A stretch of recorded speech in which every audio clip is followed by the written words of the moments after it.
Hey everyone, John here at Big Dreams Travel, and in this episode I'm going to give you some of my thoughts from a recent cruise where we went on Royal Caribbean's Liberty of the Seas. My family and I had a fantastic cruise, and I just want to show you some of our video from the trip and share some of our thoughts on the ship and the ports that we visited. Stay tuned and enjoy hearing about cruising with Royal Caribbean.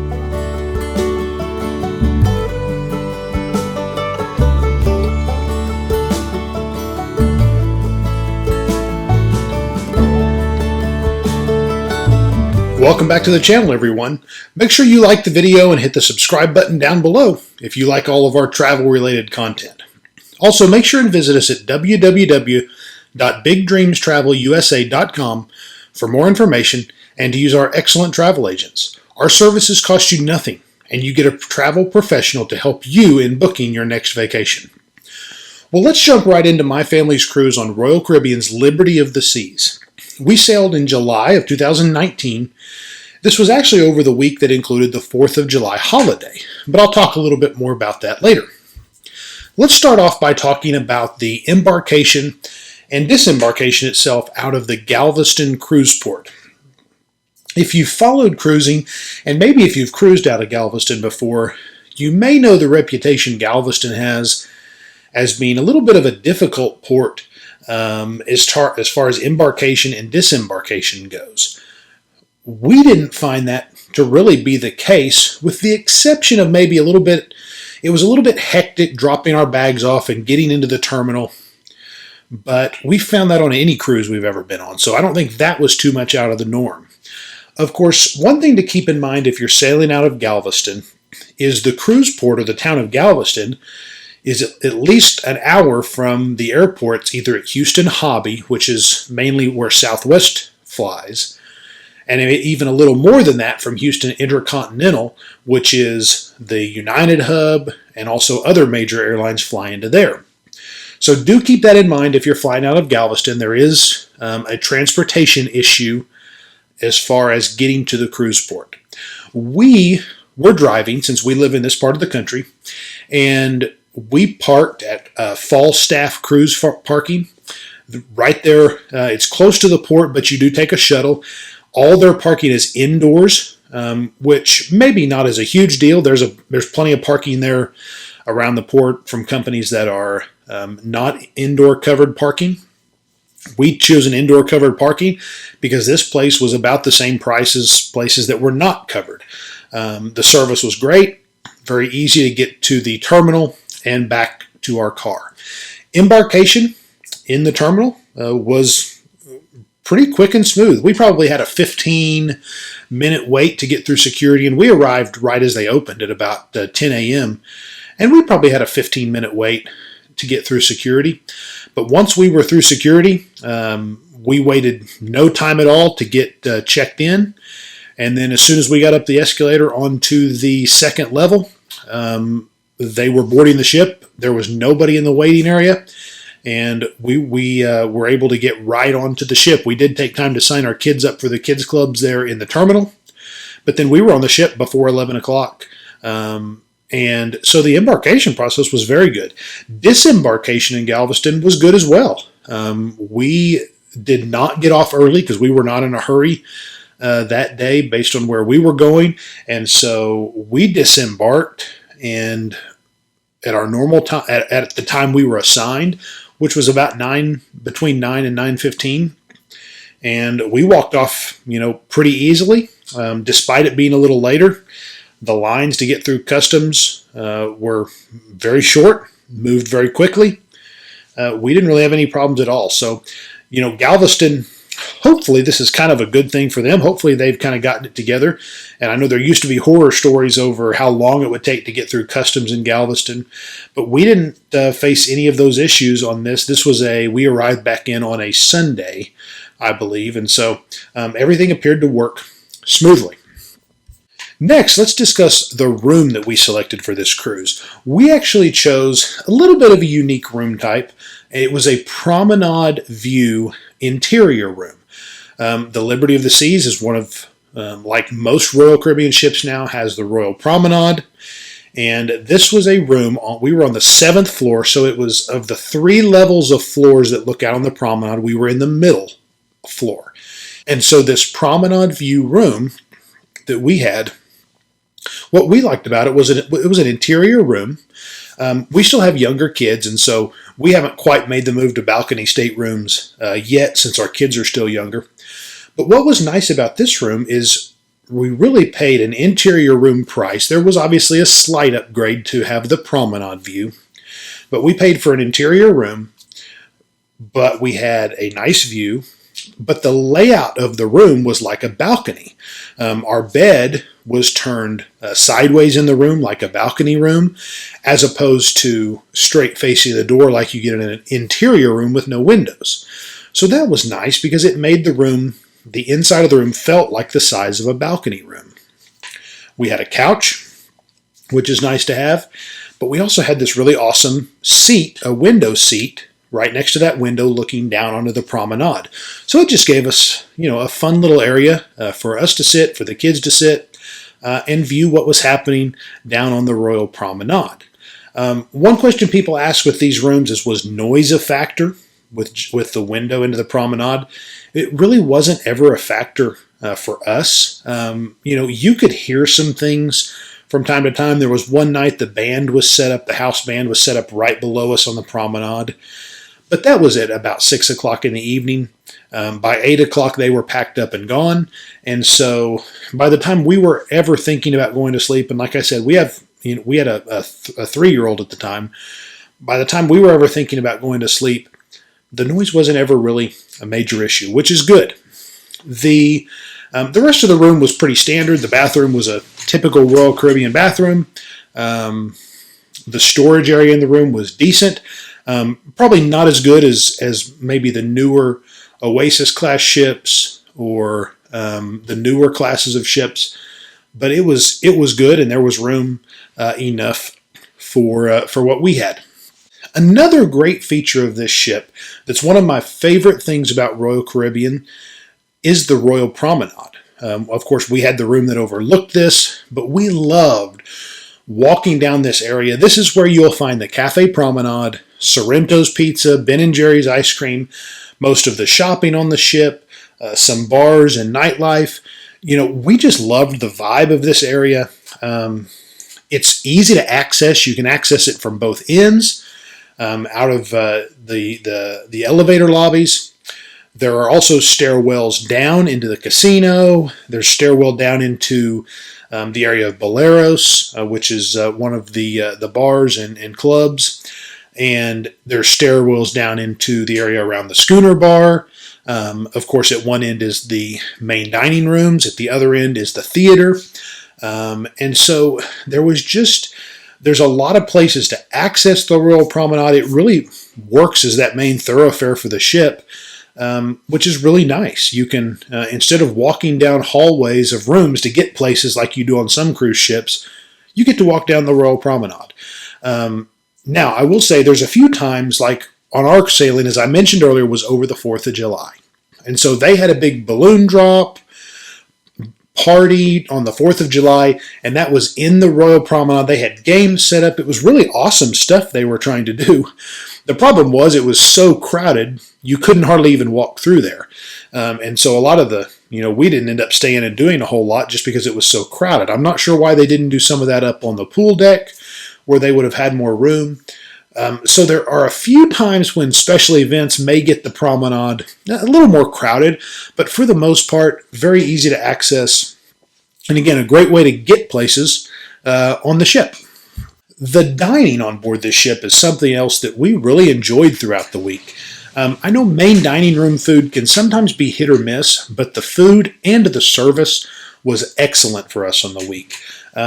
We had a lot of dishes throughout the week that we really liked in the main dining room.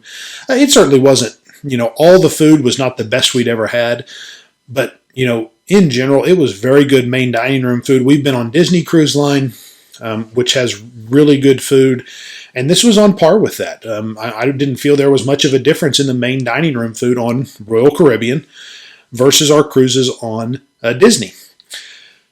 They do have some other venues other than the main dining room that I mentioned earlier on the Promenade, Cafe Promenade, which is a 24-hour a day coffee shop, but they also have sandwiches and sweets and breakfast pastries and those kind of things. It's all complimentary, except for the Starbucks coffee drinks, but the food is complimentary. That stuff is solid. Nothing special that I would go out of my way for, but it is a place to get us, some cookies at night or something like that when nothing else is open.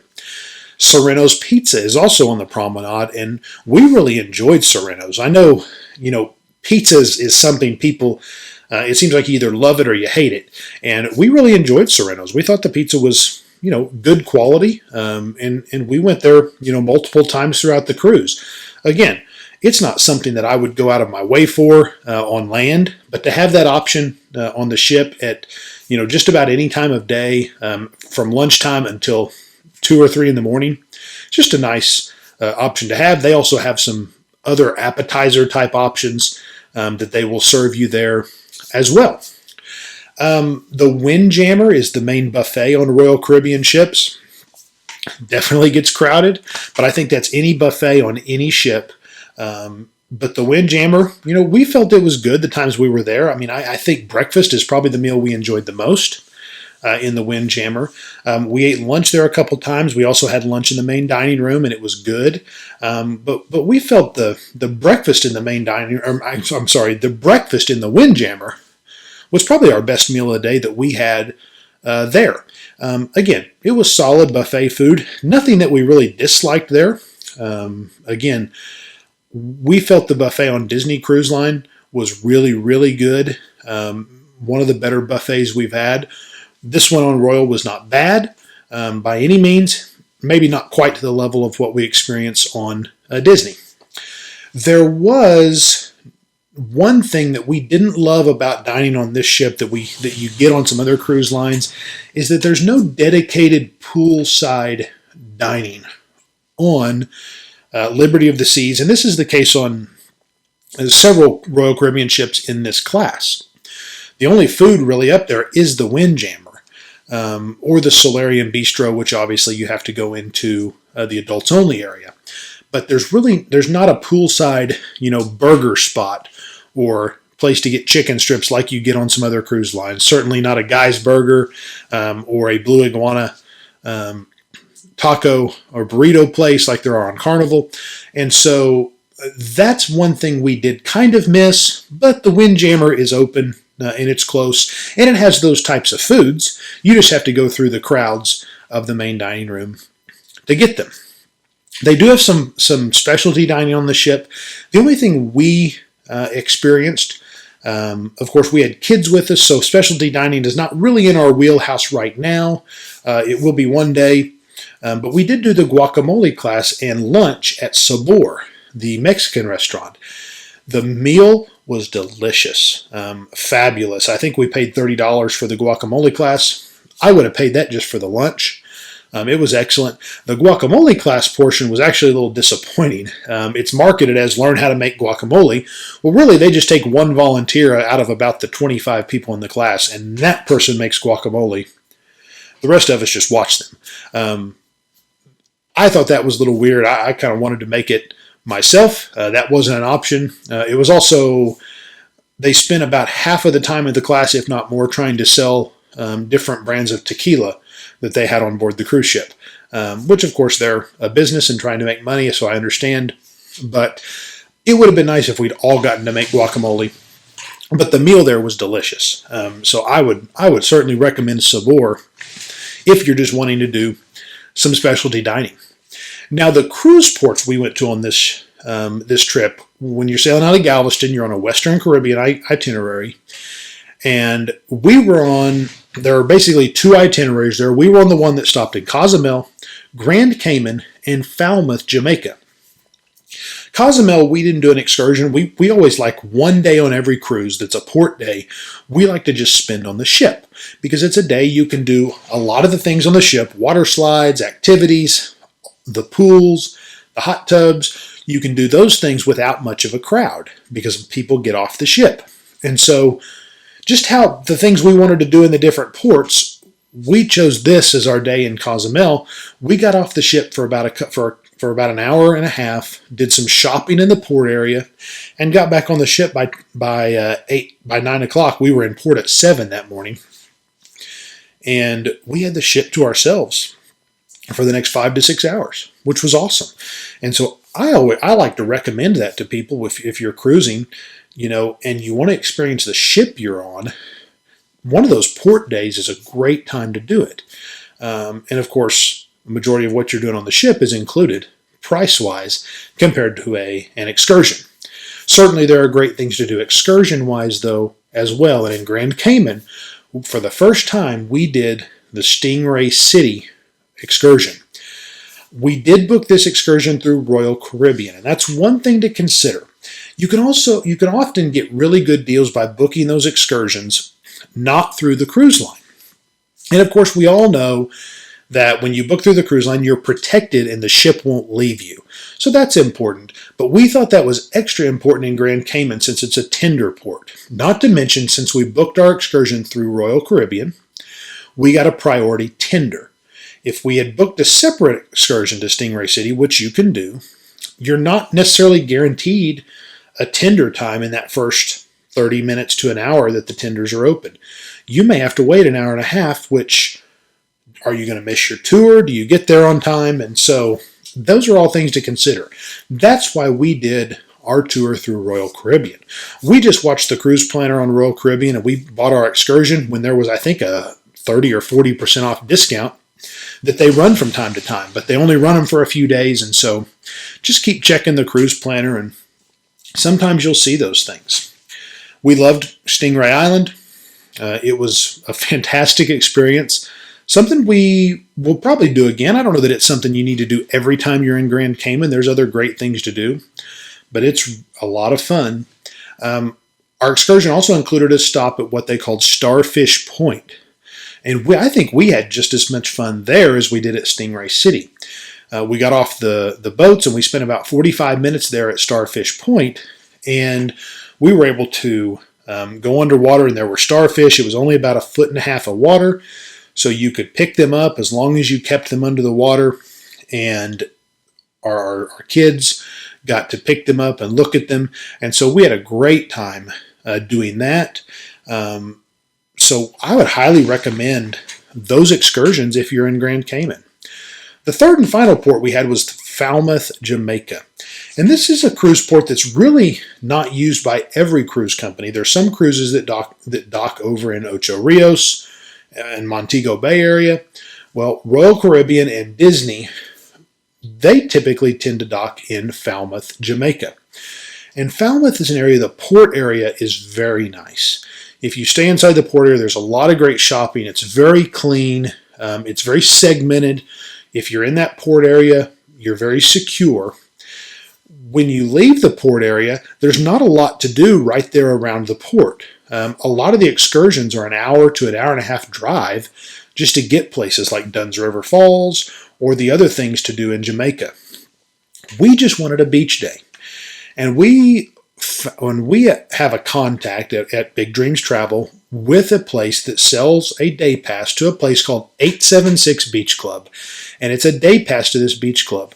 And it's a very good price. It's not an all-inclusive. It doesn't include your food, but it includes transportation there and back, a lounge chair there on the beach, but it includes a pass to the water play area out in the water, inflatables, trampolines, slides. There's the blob that somebody jumps on and it throws you off. The kids loved it. It's just a great thing, and it's included with that. Most of those places are usually $15 to $20 just for that, and we didn't pay very much more at all for this package, and it included transportation. So beautiful beach. The staff was fantastic and helped us get anything we need. So that was a great day there in Falmouth. Well, that's going to do it for part 1 of our review of Royal Caribbean's Liberty of the Seas.